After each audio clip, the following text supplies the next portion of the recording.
Yeah, I mean, obviously our guys, remember the finals, and we played a good game up there. We were on a long trip and we were up there, and we really wanted to try and get a W. And I think tonight, everybody bought in. It was just an excellent effort, top to bottom. I can't tell you one guy that didn't play well tonight. I really was proud of the effort of everybody. A lot of jump. I mean, the jumps have been good out of the gate recently. Well, yeah, and when we start well, we're tough to beat. If we can get a first period lead, obviously, I think the stats show that we don't lose. So it's always been kind of our motto to come out and then have a good start, and tonight we got that again. That Hamilton team, though, kind of pecks their way back in there in the second period. Yeah, but again, I said to the guys after the first, we'll give those, one shot in the crowd, so they get a 5-on-3. And then the other one was a bad break off the back end wall. So we'll give those ones up. It's the defensive breakdowns that have been hurting us. And tonight, I thought we were good in our own zone. Joey made some saves when we need him. We cleared out the net well, and it was just a great team effort, top to bottom. Would you have liked to maybe conserve a little last week? Well, no, but we want the guys working. We don't think about the next game; we think about the one we're playing. And I thought it was a great effort, and we always wanted to work hard every night. And we'll deal with tomorrow when it comes. But we had a good leadership quick meeting there, and we gave them the option if they want to come in the morning or stay in the sheets, and they're gonna rest up for tomorrow night. So I imagine that they'll be ready to go again. Seems like you're winning. You're finding different ways to win. This one was grinding it out tougher than some of the other games of late. That's got to be a good sign for you as a coach, isn't it? Great sign. This is what we want to see, because that was like playoff hockey tonight, and when we can get in those trenches and work together, and get results like we did, it's amazing. And and Matthew Maggio, what more can you say about our captain? I mean, he got the belt tonight, and he deserved it. He just keeps battling every night and getting rewarded for it. And I think the guys just follow. And tonight he was, I thought, extra special. I was going to ask about Maggio. The other guy stood out, Liam Greentree. You guys, they get within one, and then he makes a great play to extend the lead again. But yeah, I mean, we joke about it in the room, but the three, we call them the 12-year-olds. They were fantastic tonight, all three of them. And we're going to be fine here in Windsor for a while because of those guys and the way they play. But yeah, just a great effort. When the game gets tight, and then that line again, Greeny goes out and never gives up and gets rewarded for it. Cristoforo, I mean, he blocked 7 shots tonight, 4 in a row. And then, poor Spelly takes that hit, but he was physical tonight. And I thought he did a great job because of our forecheck. When he was on the puck tonight, they were giving pucks up, I thought, because they heard footsteps maybe a little bit from him coming in as fast as he does. So the kids are going to be all right. And, I like where this is going. Obviously, we're losing guys. And I thought Granero did a great job tonight. Physical, did everything we thought he could do for us. And just, again, I can't say enough. Good effort, top to bottom. AJ did leave the game early. Any update on him? Yeah, he's going to be a little bit lower body there. That was a hit. Good. It was a good hit. I mean, that's Sobla does it all the time, and you don't like to see it on your guys. But yeah, we're going to miss Spelly here for a little bit, so we're going to have to dig down again and get some other guys up. And it looks like Davis is going to get a chance here, which would be nice to see him in some action. And I think Martin's going to come back up. So we're going to get a couple other guys in there and see what they can do. Are you considering a move this year? If so, the Dan Gemus Real Estate Team is here to help. Find out why so many homeowners across Windsor and Essex County have put their trust in our team. Learn more at dangemus.com. Last year, I mean, it was right around draft time and so forth. Did you catch many of the games in that final last year with Hamilton watching?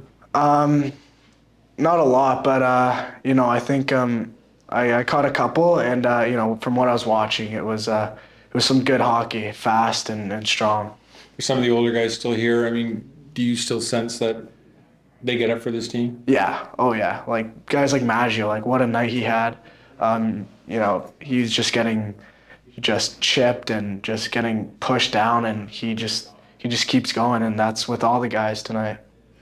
For yourself, I mean, what's that now? 22 or 23 we are now? And I think 22. You're closing in on what Cooley did a couple of years ago, and do you set a limit for yourself at this point? I mean, have you already exceeded what you had hoped to do at this point? I think I exceeded what I hoped to do, but as it goes on, I'm setting new goals. Not huge ones, but just little goals that'll hopefully help me out next year. A lot of you first-year guys talk about the wear and tear and getting worn down. You don't look like you're getting worn down. You look like you're getting more and more comfortable every game. Yeah, no, I think I am too. All the guys they're just amazing to me. I think they're one of the reasons why I'm feeling comfortable, and it's just it's good hockey that I'm feeling good in. So yeah. They make it a 1-goal game there, and you come back 30 seconds later. What's going through your mind on that shift when you're lining up for that face-off?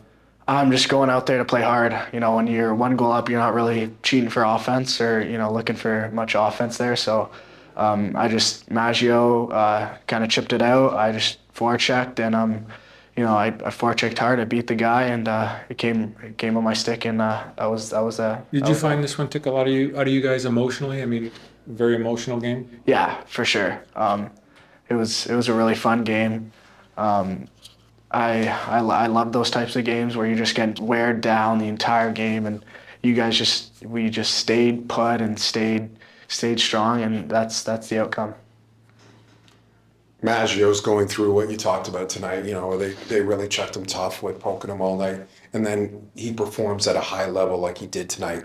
As a young player, what do you take from that? What do you learn from that experience? It's just, you know, Maggio's just a role model to me. I told him on the bench, like, you know, even though, like, you know, this is my first year, that was pretty cool to watch. That was amazing to watch. You know, being on his line, especially, just watching him get wear down and chipped and hacked. It's just comes out, scores goals. It's just he never gives up, and it's definitely a lesson that I learned in that game for sure.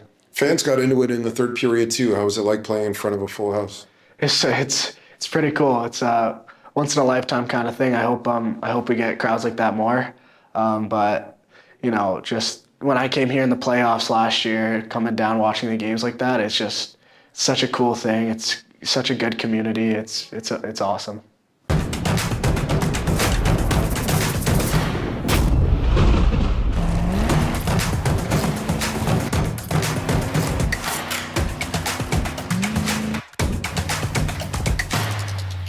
You're not a guy that typically shows a lot of emotion, but I mean, after that second goal, what's sort of going through your mind and what's bringing that out? Yeah, I mean, obviously everyone knows what happened last year with them, and I'm not gonna lie, I don't think there's a team that I can't stand more than them. So I was looking forward to this one for a long time, and obviously playing in Hamilton earlier this year and we lost. I mean, I took that one really deep, and that one really upset me for a few weeks. And coming in today, I had this circled for a long time, and I just wanted some revenge. I mean, a lot of new faces, both sides. I mean, does it mean anything to come away with this one in that respect? Yeah, it does. I mean, obviously they have new guys, and obviously they sold off, but there's still a lot of guys that were there last year, and that coaching staff, and everyone on that side. So, yeah, I think there was a lot of emotion tonight, and obviously I try to stay even keeled out there on the ice, but sometimes the emotions get the best of you. Is that a good thing in some respects? Yeah, I think sometimes it's good to have. I mean, not all the time. I think I'm a guy that I work best when I'm calm out there and controlling the play. But obviously, there's games where I kind of have to level up that anger and kind of play with some grit. And it just felt like some playoff hockey out there today. I mean, so many guys bouncing out of this lineup with injuries now. I mean, you probably lose another one tonight in Spellis. Yeah. That seems to be bringing a lot more attention to you too. Do you find that? Yeah, I mean, obviously I know that when I'm playing, there's going to be guys on me, but that's just something that I got to get used to, and that's not really an excuse. I mean, if there's guys on me, I have to outplay those guys. So, yeah, I want guys to be on me. It opens up room for my teammates and my line mates, and helps them out. So, yeah. 39, a new career high. I mean, do you look beyond, and how far do you look beyond with that? Yeah, I mean, obviously it's nice to have, but I think the big thing for me, and something I've been practicing a lot this year, is kind of just staying in the present and not worrying about the goals. And obviously last year I had 38 with 6 or 7 games left and couldn't get by that one. So obviously to get that 39th tonight was huge, but I just really, at the end of the day, I think this year if I just focus on playing the right way every night, and at the end of the day, if the team wins, that's what I'm here for. So obviously the personal statistics are good, but I'm more just worried on getting the #1 seed. Every time your name is mentioned now, they're going to say league point leader, league goal leader. How much would that mean to you? Yeah, I mean, obviously it's cool to have. I mean, it still doesn't really feel real, but I think I'm kind of just trying to stay in the present. And obviously it's tough right now with everyone kind of saying, oh, you're going for this many goals, this many points. But I think Savvy's done a great job. I mean, he played in the NHL. He was a superstar in the NHL for a reason. It was his mindset, and he did a great job of kind of channeling out that outside noise. And yeah, people are going to say that about me, but I think we have a great team and a lot of guys that can put the puck in the net and put up points. So I just want to come here every day and not have to kind of attach myself to my points and just play hard every day. And at the end of the day, if we're winning, then I'm happy. This building was packed tonight, kind of like the Hamilton-Windsor OHL final last year. What was it like to play in a building like that? It was unbelievable. Obviously, our fans all year have been the best in the league, I think, and tonight was another example of that. We couldn't have done it without them. They were there, loud, doing the wave all night, and I think that's a little thing when we hear them get loud. We want to play for them. So, I mean, you can look at guys like Cristoforo tonight blocking 8-9 shots as a 16-year-old and the crowd loving it. I mean, that's the kind of team that we have. And obviously with the community, the team isn't just 20 players, it's the 6,000 fans that showed up tonight. So obviously it was great to have them. Any message for the fans tomorrow and the Spitfires on Sundays? Yeah, Spitties don't like to lose on Sundays, so come out and be as loud as you were tonight. And I think you guys are the reason that we have such a good home record. So go Spits, go.